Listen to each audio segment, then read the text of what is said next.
My grandson clung to my leg, crying, "Don't go, Grandpa. Mom did something bad." I thought he was playing and left anyway. My daughter-in-law had packed my bag. At the gas station, I opened it and found a heavy metal box. I took it to the police. The officer turned pale and yelled, "Drop the bag and run. I'm glad to have you here." Follow this story until the end and comment the city you're watching from so I can see how far my story has reached. My name is Sydney, and at 65 years old, I thought I understood my family. I thought I knew the difference between a child's tantrum and genuine fear. I was wrong about everything. The morning started like any other October day, coffee brewing in the kitchen, the familiar creak of old floorboards under my feet, and the soft murmur of the television in the living room. I had been living with my son Gregory and his wife Jolene for 2 years now, ever since Martha passed. It wasn't the retirement I had planned, but grief has a way of reshaping all your expectations. I was folding clothes in my bedroom when Alan burst through the door. My 8-year-old grandson's face was flushed red, his small chest heaving like he had run a marathon. The sight stopped me cold. "Grandpa, you can't go," he said, his voice high and strained. Please don't take that suitcase." I set down the shirt I was holding and knelt to his level. Alan had always been my shadow, following me around the house, asking endless questions about everything from why grass grows to how airplanes stay in the sky. But this wasn't curiosity. This was panic. "What's wrong, buddy?" I asked, reaching out to smooth his messy brown hair. "It's just a trip to spread Grandma's ashes, remember? We talked about this." His eyes filled with tears and he shook his head violently. "Mom put bad things in your bag. I saw her. She was whispering on the phone about making something happen to you." The words hit me like ice water. I glanced toward the doorway, half expecting Jolene to appear, but the hallway remained empty. Alan grabbed my arm with both hands, his fingers digging into my skin. "Grandpa, I'm not lying. She was talking to someone about making you go away forever." Before I could respond, Jolene's voice drifted down the hallway. "Alan, where are you, sweetheart?" My grandson's entire body went rigid. The terror in his eyes was so raw, so genuine that something twisted in my stomach. But what he was saying, it was impossible. Jolene had been nothing but helpful since I moved in. She cooked my favorite meals, reminded me to take my medications, always asked about my day. "Alan, honey, there you are." Jolene appeared in the doorway, her blonde hair perfectly styled, wearing that patient smile she always had when dealing with her son. "What are you doing bothering Grandpa, Sydney?" "He's not bothering me," I said quickly, standing up. "He's just worried about my trip." Jolene's smile tightened slightly. "Oh, Alan's been having such terrible anxiety lately. Haven't you, baby?" She moved closer, placing her hand on Alan's shoulder. I felt him flinch under her touch. "The doctor says it's completely normal for children his age," she continued, her voice taking on that practiced tone she used when discussing Alan's recent behavioral changes. "Sometimes they create elaborate stories when they're feeling overwhelmed." Alan looked up at me, his eyes pleading. "Grandpa, I'm not making stories. I heard her on the phone last night. She said..." "Alan, that's enough." Jolene's voice was sharp now, though she kept her expression pleasant. "You know what we talked about regarding your imagination. Dr. Patterson said these episodes would pass if we don't encourage them." Episodes. The word sat wrong with me. 3 months ago, Alan had been a normal, happy kid. Then suddenly there were doctor visits, new medications, hushed conversations between Gregory and Jolene about behavioral issues and anxiety disorders. I watched as Jolene knelt down and pulled a small pill bottle from her pocket. "Time for your morning medicine, sweetie." "I don't want it," Alan whispered, but he was already reaching for the pill she placed in his palm. "It helps with the worried feelings, remember?" Jolene's voice was saccharine sweet as she handed him a glass of water. "Dr. Patterson says you need to take it every day so the scary thoughts go away." Something about the way she said scary thoughts made my skin crawl. I watched Alan swallow the pill with the resigned compliance of a child who had learned that resistance was futile. "There's my good boy," Jolene said, kissing his forehead. "Now, Why don't you go play in your room while Grandpa finishes packing? And remember what we discussed about bothering people with silly stories." Alan nodded, but his eyes never left mine. As he walked past me toward the door, he whispered so quietly I almost missed it. "Please don't go, Grandpa. Something bad will happen." Then he was gone, leaving me alone with Jolene and the heavy silence that followed. "I'm so sorry about that," Jolene said, her voice returning to its normal, concerned tone. "The medication takes a while to work, and until then his imagination just runs wild. Gregory and I are doing everything we can to help him through this difficult phase." I nodded slowly, but something felt off. The timing bothered me. Alan's problems had started right around the time I mentioned wanting to take this trip to scatter Martha's ashes. "You know," Jolene continued, moving toward my open suitcase on the bed, "I was thinking I should help you pack. Men never remember the important things, and it's supposed to rain where you're going." "That's kind of you, but I can manage," I said, stepping closer to my bag. But Jolene was already rearranging my clothes, her movements quick and efficient. "Nonsense. It's the least I can do. You've been so good to us, letting us take care of you after Martha's passing." She folded my sweaters with practiced precision. "Besides, I want to make sure you have everything you need for such an important trip." I watched her hands move through my belongings, organizing and reorganizing. Something about her eagerness made me uncomfortable, but I couldn't pinpoint why. She had always been helpful, maybe too helpful. Sometimes I felt like I was living in her house rather than contributing to the family. "There," she said finally, zipping the suitcase closed with a satisfied smile. "All packed and ready to go. I even added some extra snacks for the drive." "Thank you," I said, though the words felt hollow. She checked her watch. "Gregory should be home from his business trip tonight, but he said to tell you to drive safely. He wishes he could be here to see you off." Gregory had been traveling more frequently for work lately. At least that's what Jolene told me. He always seemed to be leaving just when I needed to talk to him, always too busy for the long conversations we used to have. I missed my son, missed the easy relationship we'd had before I moved in with them. "I should get going," I said, lifting the suitcase from the bed. It felt heavier than I remembered, but I attributed that to Jolene's extra snacks. As I walked toward the front door, I could hear Alan in his room.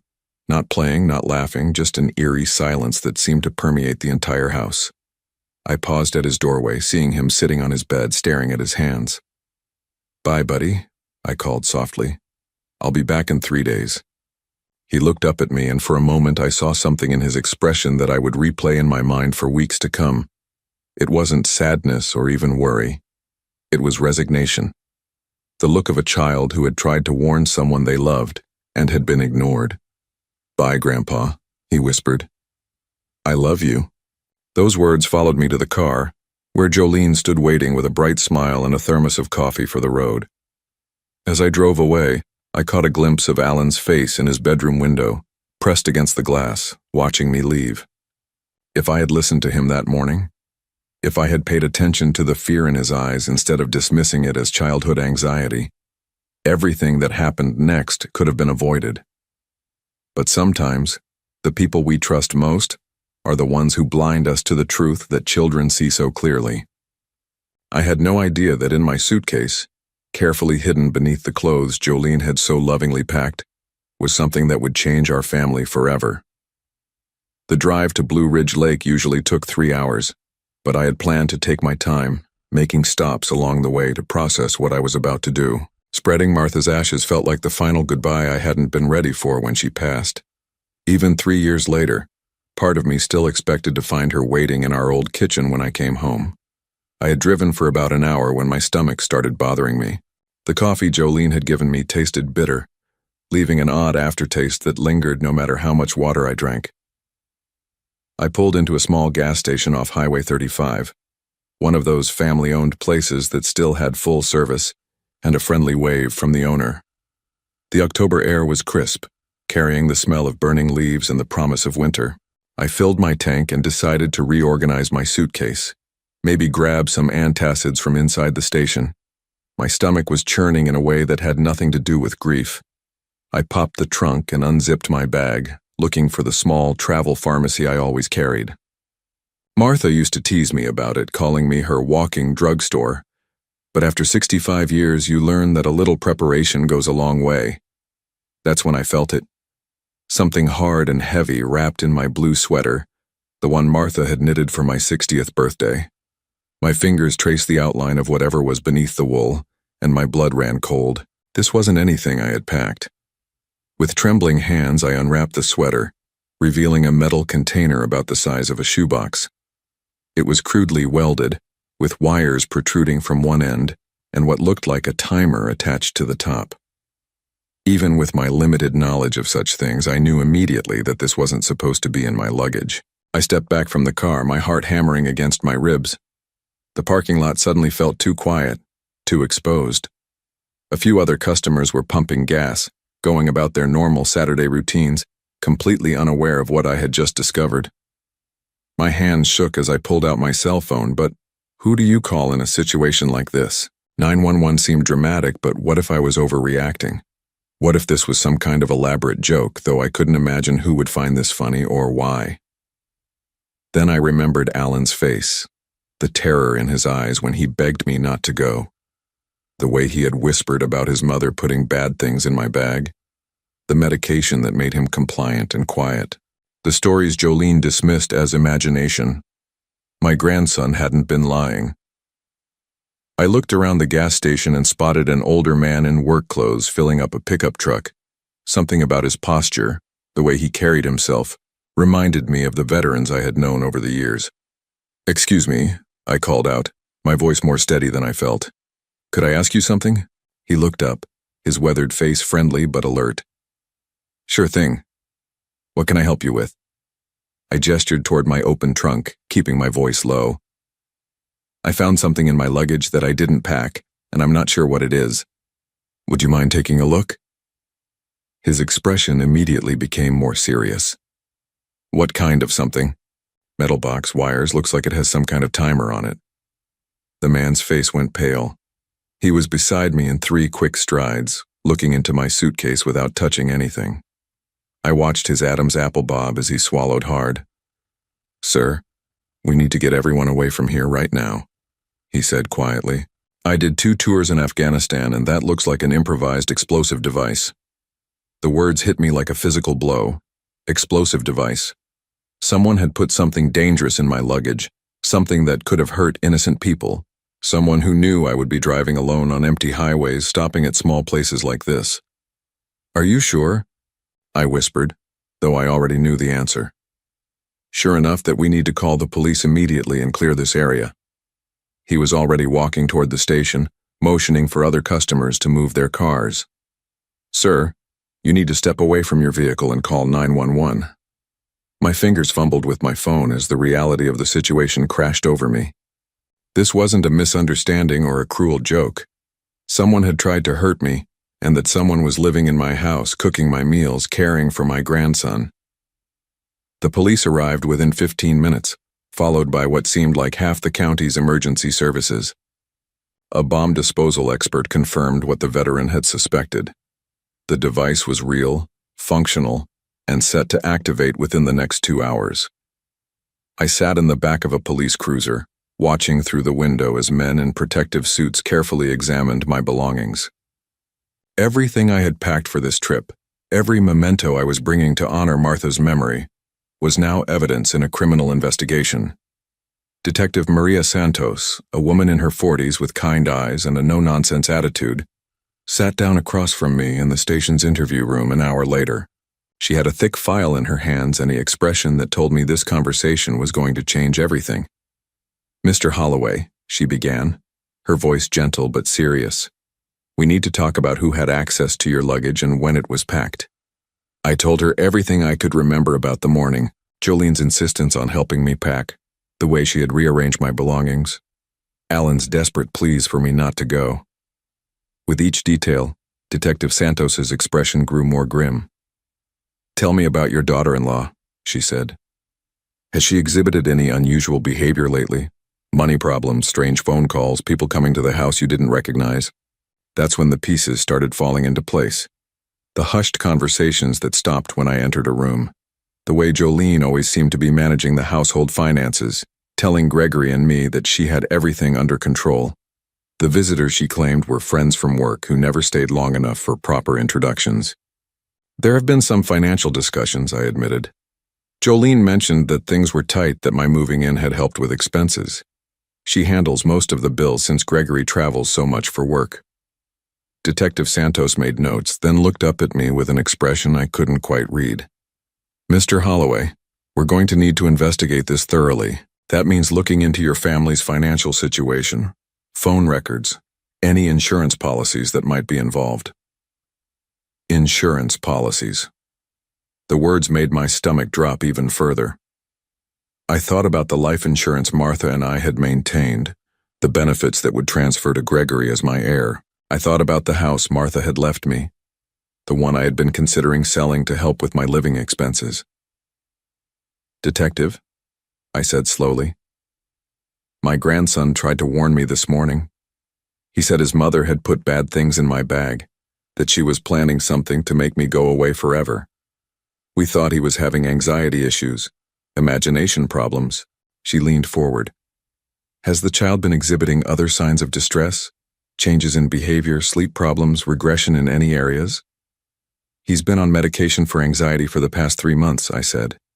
His mother says he's been having episodes making up stories. But now you're wondering if he was telling the truth all along. I nodded, feeling sick. If someone was willing to do this to me, what might they do to a child who was trying to expose them? Detective Santos closed her file and stood up. Mr. Holloway, we're going to need you to stay away from your son's house until we can investigate this properly. Is there somewhere safe you can stay? I thought about Alan, probably wondering where I was, maybe being told that I had decided not to come back. I thought about Gregory, who was supposed to return from his business trip tonight to find his father missing and his wife under investigation. But mostly I thought about my brave little grandson who had tried to save my life and hadn't been believed by the one person who should have protected him. Detective, I said, my voice stronger than it had been all day. I want to help you catch whoever did this, and I want to make sure my grandson is safe. She nodded. We're going to do everything we can, Mr. Holloway, but I need you to understand that this investigation is going to turn your family's life upside down. I looked out the window of the police station at the darkening sky, thinking about Alan sleeping in a house with someone who was capable of unthinkable things. Someone who had been trusted with the care of the people I loved most.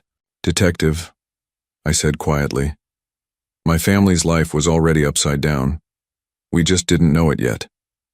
I spent that night in a hotel room 30 miles from home, staring at the ceiling and trying to process everything Detective Santos had told me. The investigation was moving quickly, she said, because the evidence was so clear. Phone records, financial documents, digital trails that painted a picture I never could have imagined. But it wasn't until the next morning, when she called to ask me to come back to the station, that I learned just how deep the deception ran.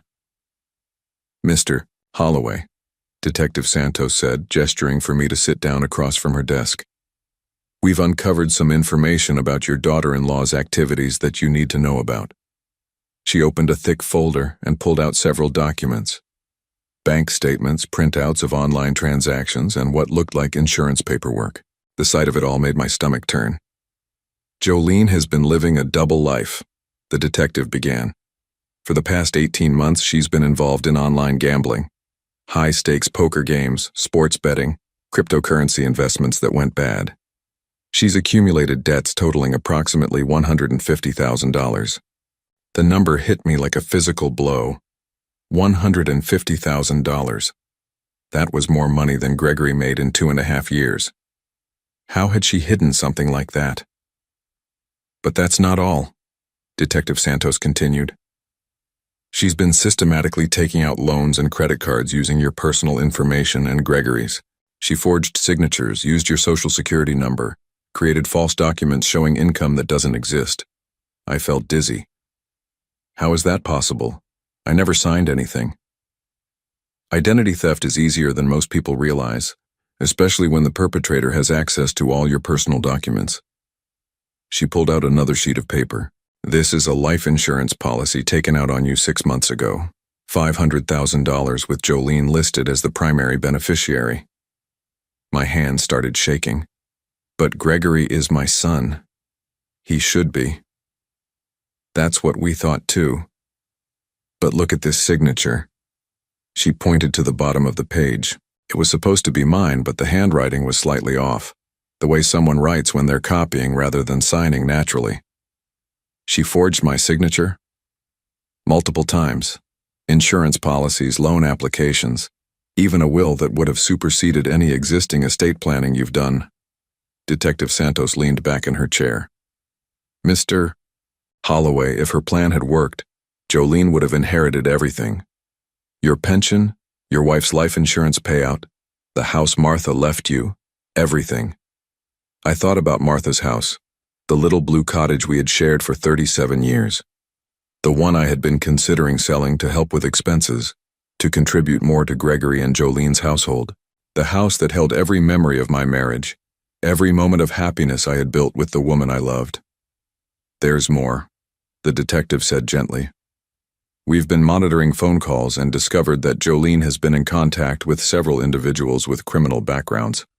Loan sharks, essentially. People who don't accept late payments or excuses. You mean she borrowed money from dangerous people? Exactly. And when she couldn't pay them back, they started threatening her family. Your family. Detective Santos pulled out a transcript of a phone call. This conversation took place 3 nights ago, the night before you were supposed to leave for your trip. I read the words on the page, and each one made me feel sicker. I told you I'll have the money by Monday. No, I can't get it from my husband. He doesn't know about any of this. Yes, I understand what happens if I don't pay. I have a plan, okay? There's going to be an accident this weekend, and the insurance will cover everything. She was planning to use I couldn't finish the sentence. Yes, and she had been setting up the situation for months. Isolating you from your son, making sure Gregory was traveling more frequently, establishing a pattern of your declining mental health. What do you mean, declining mental health? Detective Santos pulled out medical records. Jolene has been taking Alan to a psychiatrist, claiming that you've been having episodes of confusion, memory loss, inappropriate behavior around the child. She was building a case that you were becoming unstable, possibly dangerous. The room started spinning. But that's not true. I've never. We know. Alan's therapist, Dr. Margaret Chen, contacted us this morning. She said she had been concerned about the inconsistencies in Jolene's reports versus what she observed during her sessions with Alan. Children don't lie about fear, Mr. Holloway. Dr. Chen could see that Alan was terrified, but not of you. He was scared of his mother. Yes. And when Dr. Chen started asking more direct questions about the home environment, Jolene suddenly decided that Alan no longer needed therapy. She canceled all future appointments 2 weeks ago. I buried my face in my hands. All those months of watching Alan become more withdrawn, more anxious, more compliant. The medications that made him sleepy and quiet. The way he would flinch when Jolene entered the room. Detective, I said, looking up. My grandson has been trying to protect me this whole time, hasn't he? She nodded. Children see things adults miss because they're not clouded by assumptions about who people are supposed to be. Alan knew his mother was planning something terrible, but every time he tried to tell someone, he was dismissed as anxious or imaginative. Where is he now? Is he safe? He's with Child Protective Services temporarily. We couldn't leave him in the house while we executed the search warrant. Gregory was contacted at his hotel in Chicago and is driving back as we speak. Gregory. My son, who had been manipulated just as much as I had, who thought he was married to a woman struggling with financial stress, not someone capable of elaborate schemes and dangerous plans. How much does Gregory know? I asked. We spoke with him briefly over the phone. He was. Shock doesn't begin to cover it. He had no idea about the gambling, the debts, the forged documents. He thought Jolene was managing their finances responsibly. Detective Santos closed the folder and looked at me with something like sympathy. Mr. Holloway, there's something else you need to know. When we searched your house this morning, we found evidence that Jolene has been drugging you. Drugging me? Small amounts of sedatives in your coffee, your food. Nothing that would be immediately noticeable, but enough to make you more compliant, more trusting, less likely to question things that seemed off. I thought about all those mornings when I felt unusually tired, the afternoons when I couldn't quite focus on conversations, the way I had started accepting Jolene's explanations for things without pushing back. I had attributed it to aging, to grief, to the normal adjustments of living in someone else's home. She was controlling my ability to think clearly? It appears so. The substances we found are the same ones she was giving to Alan, just in different dosages. She was managing both of you, keeping you both just confused enough to not interfere with her plans. A cold rage started building in my chest. This woman had been poisoning my grandson. She had been systematically destroying my family while pretending to care for us. And she had almost succeeded. "Detective Santos," I said, my voice steadier than I felt. "What happens now?" "Now we arrest Jolene Patterson on charges of attempted harm, fraud, identity theft, and child endangerment. The district attorney believes we have enough evidence for a conviction that will put her away for a very long time."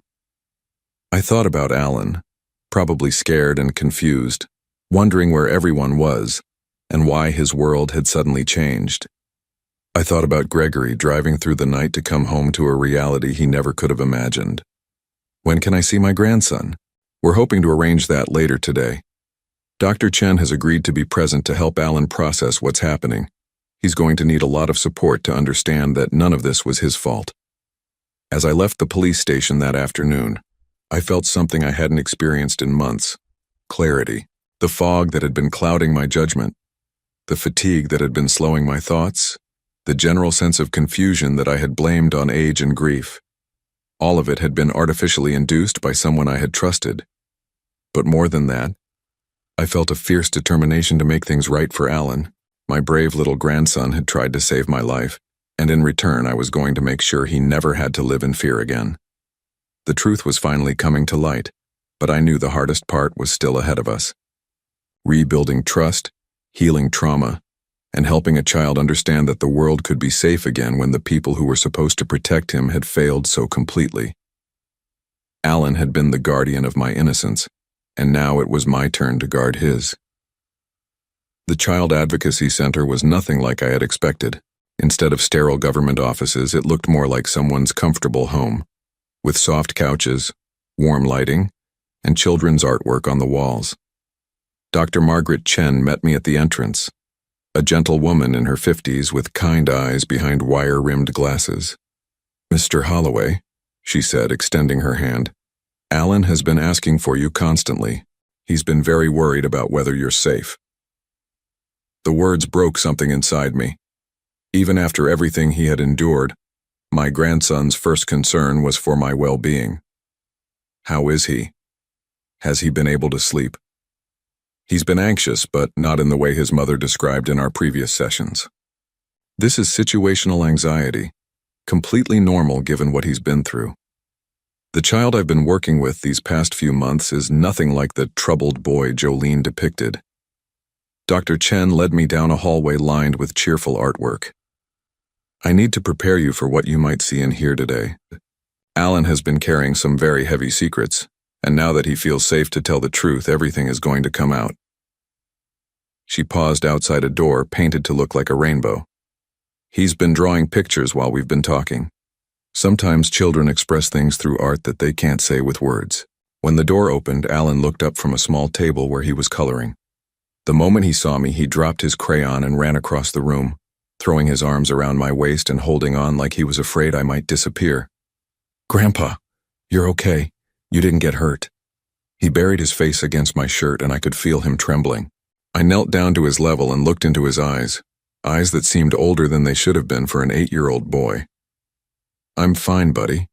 And you were so brave to try to warn me. You probably saved my life." Alan's lower lip quivered. "I tried to tell you, but nobody believed me. Mom said I was making up stories again." "I believe you now," I said, smoothing his hair back from his face. "I'm sorry I didn't listen the first time. Can you tell me what you saw? What made you so scared? Dr. Chen settled into a chair nearby, her presence calming and reassuring. Alan looked at her, then back at me as if making sure it was really okay to talk. Mom has been doing bad things for a long time, he said quietly. She talks on the phone when she thinks I'm sleeping, but I hear her. She was always angry about money and saying mean things about you and Daddy. What kind of mean things? Alan's voice got even smaller. She said you were too old and taking up space. She said Daddy was stupid and didn't know how to handle money. She said if you weren't around anymore, everything would be easier. I felt my jaw clench, but I kept my expression neutral. When did you first hear her say things like that? A long time ago. Maybe after Christmas last year. She started having people come to the house when Daddy was traveling. Scary people who talked loud and made her cry. Dr. Chen leaned forward slightly. Alan, can you tell your grandfather about the pictures you've been drawing? Alan nodded and went back to the table, returning with a stack of drawings. The first one showed our house, but there were dark figures standing outside. The second showed a woman who looked like Jolene talking on a phone while a small figure, presumably Alan, hid behind a doorway. But it was the third drawing that made my blood run cold. It showed a car on a road, and there was an explosion drawn in bright red and orange crayon. Mom was on the phone talking about making something happen to your car, Alan said, his voice barely above a whisper. She said there would be an accident, and then the money problems would be solved. Did she know you could hear these conversations? Alan shook his head. I was good at being quiet, but sometimes she would catch me listening, and that's when she would get really mad. She said I was imagining things and that I needed medicine to make the bad thoughts stop. Dr. Chen spoke up. Alan, can you tell your grandfather about the medicine? It made me sleepy all the time, Alan said, and it made it hard to think about things. Mom said it would help me not worry so much, but I was worried because I knew she was planning to hurt you. I thought about all those afternoons when Alan seemed unusually drowsy, when his normally bright personality seemed dimmed. I had assumed it was normal childhood development or adjustment to having me in the house. The medicine made it harder to tell people what I heard, Alan continued. Like the words would get stuck in my head and I couldn't make them come out right. That's why Mom liked it when I took it. What about your daddy? Did you ever try to tell him what you heard? Alan's face fell. Daddy was never home anymore, and when he was home, Mom would be really nice and act normal. She would cook special dinners and be happy, and Daddy would say how lucky we were to have such a good mom.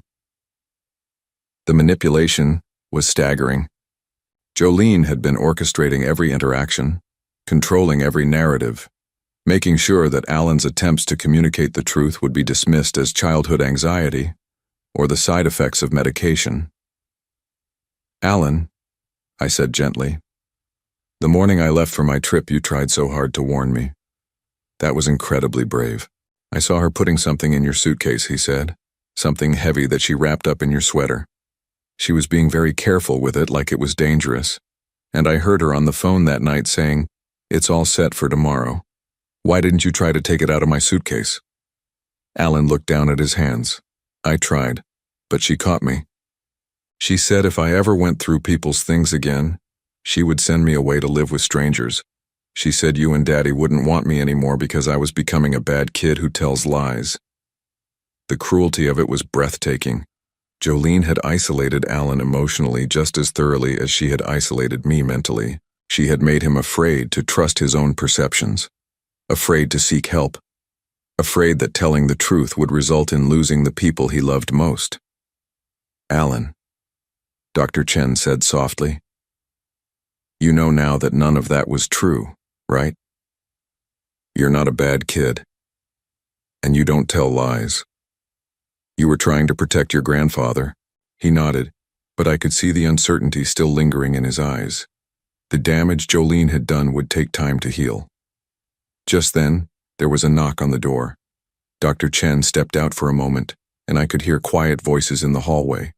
When she returned, she was followed by Gregory. My son looked like he had aged 5 years overnight.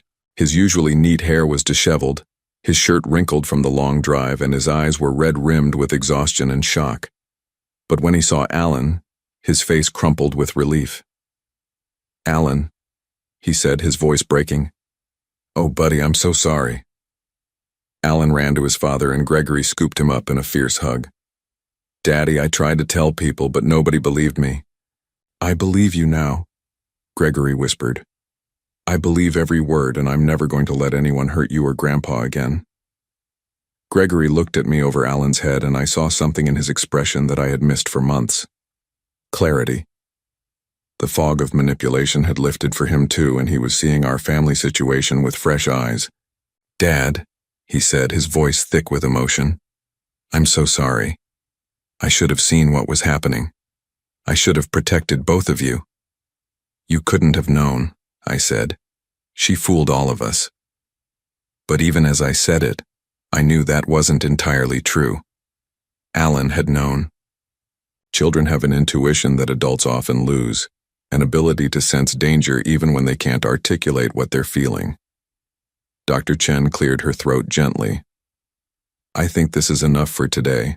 Alan has been very brave, and he needs some time to process everything that's happening. But I want you both to know that he's going to be okay. Children are resilient, and with the right support, he'll recover from this." As we prepared to leave, Alan tugged on my sleeve. "Grandpa, are you going to come live with us again?" I looked at Gregory, and he nodded immediately. "Of course he is. We're going to be a real family now, buddy. No more secrets, no more lies, no more being scared." Walking out of the Child Advocacy Center with my son and grandson, I felt something I hadn't experienced in months. Hope. The truth had finally come to light, thanks to the courage of a little boy who refused to stop trying to protect the people he loved. Alan had saved my life, but more than that, he had saved our family, and now it was our turn to save his childhood, to give him back the security and innocence that had been stolen from him by someone who was supposed to love and protect him. The arrest happened on a Tuesday morning. I wasn't there to see it, but Detective Santos called to let me know that Jolene had been taken into custody at her workplace, a small accounting firm where she had been embezzling money for the past 8 months. Even there, surrounded by numbers and financial records, she had been living a lie. Gregory, Alan, and I were staying at my old house, Martha's house, the little blue cottage that Jolene had tried to claim through forged documents. It felt strange being back in the rooms where Martha and I had shared 37 years of marriage, but it also felt like coming home. Alan had taken immediately to the place, exploring every corner with the curiosity that had been suppressed for so long. "Grandpa, why do you have so many pictures of Grandma Martha?" he asked that morning, standing in front of the mantel where dozens of photographs chronicled our life together. "Because she was the most important person in my world," I told him. "And now that she's gone, the pictures help me remember all the happy times we had." Alan studied one particular photo, Martha and me on our 25th wedding anniversary, both of us laughing at something I couldn't even remember now. "Do you think she would have liked me?" The question broke my heart. "Alan, she would have loved you more than anything in the world. She always wanted grandchildren." Gregory looked up from the legal documents he was reviewing at the kitchen table. We had spent the past 3 days sorting through the financial mess Jolene had created, trying to understand the full scope of her deception. The forged loans alone totaled nearly $200,000. "Dad," Gregory said, his voice heavy with exhaustion, "the lawyer thinks we can get most of this straightened out. The banks will have to eat the losses on the fraudulent accounts, and your credit can be restored once we prove identity theft." But I knew that money was the least of our problems. The real damage was emotional, psychological. Alan still flinched sometimes when unexpected sounds came from outside. Gregory hadn't slept through the night since learning the truth about his wife. And me? I was still processing the fact that someone had tried to erase me from existence while pretending to care for me. The preliminary hearing was scheduled for the following Monday. Detective Santos had explained that Jolene would likely plead not guilty and try to claim that everything had been a misunderstanding, that she had been acting under duress from the people she owed money to. But the evidence was overwhelming. "Will I have to testify?" Alan asked when Dr. Chen came by for our regular session.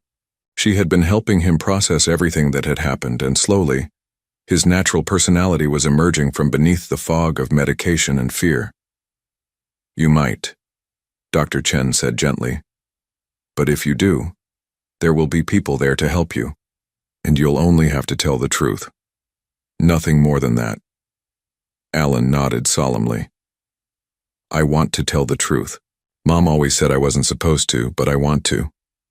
That afternoon, while Alan was taking a nap, Gregory and I sat on the back porch of Martha's house, watching the October leaves fall in the yard where she had planted her garden. It was the first time we had really talked, just father and son, in over 2 years. "I should have seen it," Gregory said for the 100th time. The signs were all there. Her mood swings, the way she always had explanations for everything, how she kept me traveling more and more. "She was very good at what she did," I replied. "She fooled trained professionals, Gregory. She had Dr. Patterson convinced that Alan was having serious behavioral problems. She had the bank convinced that she had my permission for all those transactions. But I'm his father. I should have protected him." I looked at my son, seeing the guilt eating away at him. "You know what Alan told me yesterday? He said that even when he was scared of his mother, he never stopped believing that his daddy loved him. That kept him going, Gregory. That gave him the strength to keep trying to warn us." Gregory's eyes filled with tears. "I miss so much. His first loose tooth, the school play where he had 3 lines as a tree, the night he had that bad dream and wanted his daddy, but I was in Phoenix on a business trip that probably wasn't even necessary. But you're here now," I said. "And that's what matters." The truth was, we were all learning how to be a family again.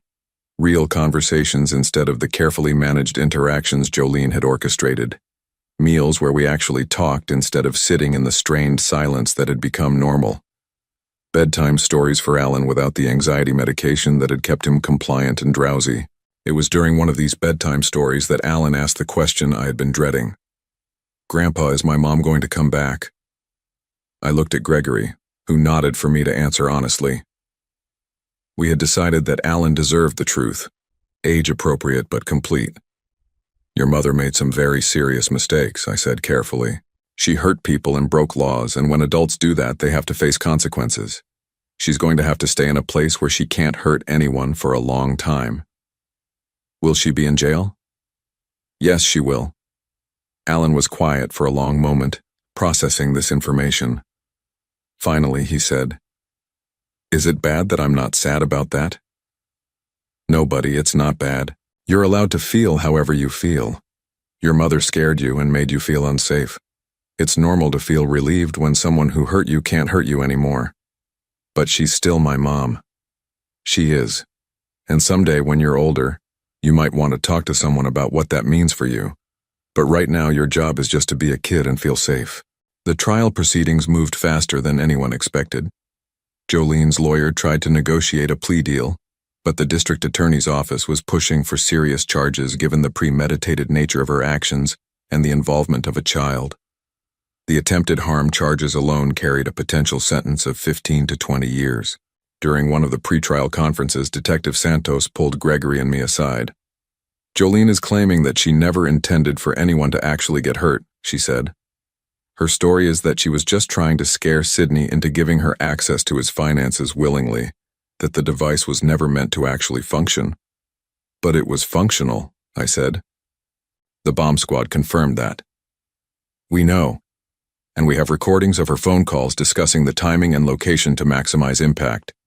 But she's going to try to paint herself as a victim of circumstance, a desperate mother who made poor choices under pressure."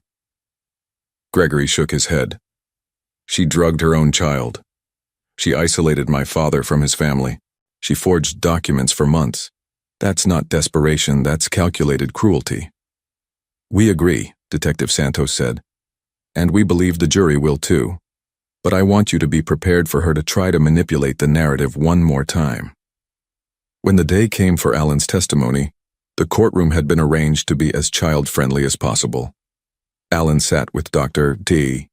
Chen, who had been approved as a support person, and answered questions in a clear, steady voice that belied his 8 years. "Alan," the prosecutor asked gently, "when you tried to warn your grandfather not to go on his trip, what did you think would happen if he didn't listen?" I thought my mom would hurt him, Alan said simply. She had put something dangerous in his suitcase and she was talking on the phone about making sure he wouldn't come back. Were you afraid of your mother? Yes. She gave me medicine that made me sleepy and made it hard to think. She said if I told people the things I heard her saying, nobody would believe me because I was just a little kid with problems. From across the courtroom, I could see Jolene sitting with her lawyer, her expression carefully composed. She looked like any suburban mother, well-dressed and concerned. But I knew now that appearances meant nothing. The most dangerous people often looked the most normal. The verdict came back after 2 days of deliberation.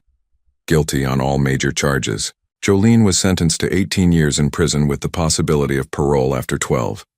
She would also be required to pay full restitution for the financial fraud, though the lawyer explained that we would likely never see most of that money. As we left the courthouse that final day, Alan slipped his hand into mine. Is it over now, Grandpa? Yes, buddy, it's over. And for the first time in almost a year, I believed that was true. Jolene's hold over our family was broken. Her ability to manipulate and control was gone, and we were finally free to rebuild our lives based on truth instead of lies. The healing would take time, I knew. Alan would need ongoing therapy to process the trauma of living with someone who had used his love and trust as weapons against him. Gregory would need to forgive himself for not seeing what was happening, and I would need to learn to trust my instincts again, to believe in my own perceptions instead of doubting everything I thought I knew. But we had something Jolene had tried to destroy, each other. And with that foundation, I believed we could build something stronger than what we had lost. 1 year later, I stood in the kitchen of Martha's house, our house now, watching Alan help Gregory make pancakes for Sunday breakfast. It had become our tradition, this weekly ritual of chaos and laughter that bore no resemblance to the quiet, tense meals we had shared when Jolene was orchestrating every interaction. Grandpa, Dad's putting chocolate chips in the batter again, Alan announced with mock disapproval, though he was grinning from ear to ear. It's Sunday, Gregory defended himself, flour dusting his shirt. Sunday pancakes are supposed to be special. Alan had grown 3 inches in the past year and gained back the bright curiosity that medication had dulled. His laugh came easily now, and the shadows that had lived behind his eyes were gone. Doctor, Chen said his recovery had been remarkable. But I knew the truth. Children heal when they feel safe, and Alan finally felt safe. Gregory had changed too. He had quit the traveling sales job that had kept him away from home so much. A job that Jolene had encouraged him to take to keep him away from what was really happening in his own house. Now he worked for a local construction company, home every evening for dinner and bedtime stories. Dad, he had said one evening a few months after the trial, I want Alan to grow up knowing that his father is present, not just providing. I miss too much already. We had all learned to be present in ways we never had before. Real conversations over meals. Alan's homework spread across the kitchen table while Gregory and I helped with math problems and spelling words. Family movie nights where we actually watched the movie instead of sitting in separate rooms with our own screens. The house itself had been transformed too. Alan's artwork covered the refrigerator and hallway walls. His bicycle was permanently parked in the garage next to the fishing poles we used for our Saturday morning trips to Miller's Pond.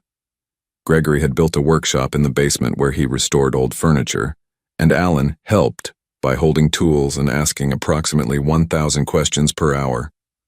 Are we really going to live here forever?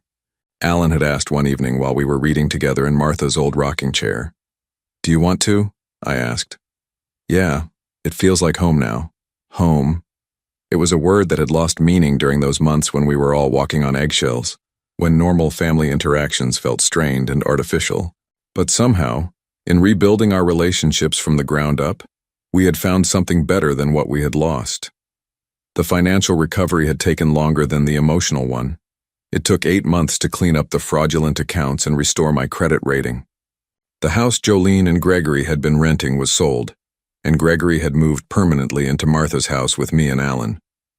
At 66, I was learning what it meant to be not just a grandfather, but an active parent figure again.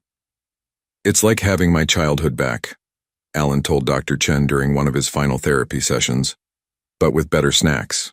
We had maintained the Saturday sessions even after Alan no longer needed them for trauma processing. Dr. Chen said it was important for him to have a neutral space to talk about his feelings, and I thought it was important for him to know that mental health support was normal and healthy, not something to be ashamed of. The anniversary of Jolene's arrest passed quietly. We didn't mark it or discuss it, but I think we all felt the weight of how different our lives had become in just 12 months. Alan was thriving in school, making friends easily, and bringing home stories of playground adventures and classroom jokes. Gregory was coaching Alan's little league team and attending every school event he had missed during the years of business travel. And me? I was learning to trust my instincts again. When something felt off, I paid attention instead of dismissing my concerns. When Alan seemed upset about something, I listened instead of assuming he was being dramatic. When Gregory looked stressed, I asked direct questions instead of hoping someone else would handle it. We had learned, all three of us, that family members don't have to manage each other's emotions or walk around each other's sensitivities. We could be honest about our feelings, even the uncomfortable ones. I still get angry sometimes, Alan told me one evening while we were working on a jigsaw puzzle, about Mom and what she did. That's okay, I said. Anger is a normal feeling when someone hurts you. Dr. Chen says it's okay to be mad at someone and still love them at the same time. Dr. Chen is right. You can love your mother and still be angry about the choices she made. Those feelings don't cancel each other out.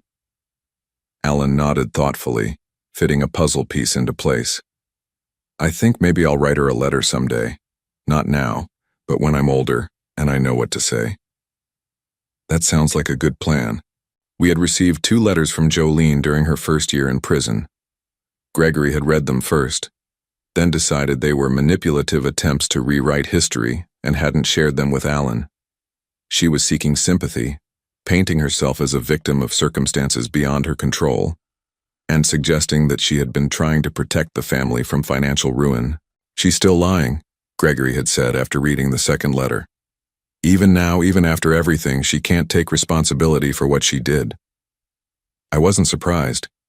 People who are capable of the level of manipulation Jolene had maintained don't suddenly develop insight and accountability just because they face consequences, but her inability to change didn't affect our ability to heal.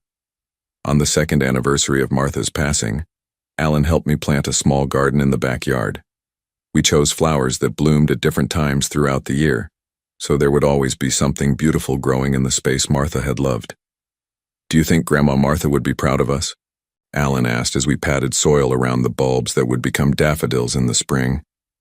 I looked at our little family, Gregory building a tree swing in the old oak tree, Alan with dirt under his fingernails and joy in his eyes, the house alive with warmth and laughter again. I think she would be amazed by how strong and brave you are, I told him. And I think she would be proud that we found our way back to each other.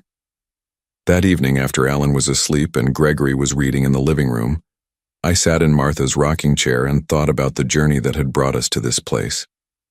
1.5 years ago, I had been a lonely widower living in someone else's house, slowly losing my sense of self under the influence of drugs I didn't know I was taking. Alan had been a frightened child whose attempts to protect his family were dismissed as behavioral problems. Gregory had been a man so manipulated that he couldn't see the truth about his own wife and son. Now we were something none of us had expected to become. A family unit that worked. Not perfect, not without occasional disagreements or difficult moments, but honest, and safe, and real. Alan's courage had saved us all. His refusal to stop trying to warn me, even when it cost him dearly, had ultimately exposed the truth that set us free. He had been the guardian of my innocence, protecting me from dangers I couldn't see. And in return, Gregory and I were determined to guard his childhood and make sure he never had to carry such heavy burdens alone again. As I prepared for bed that night, I found a note Alan had left on my nightstand. Grandpa, thank you for listening to me when it mattered. Love, your grandson Alan.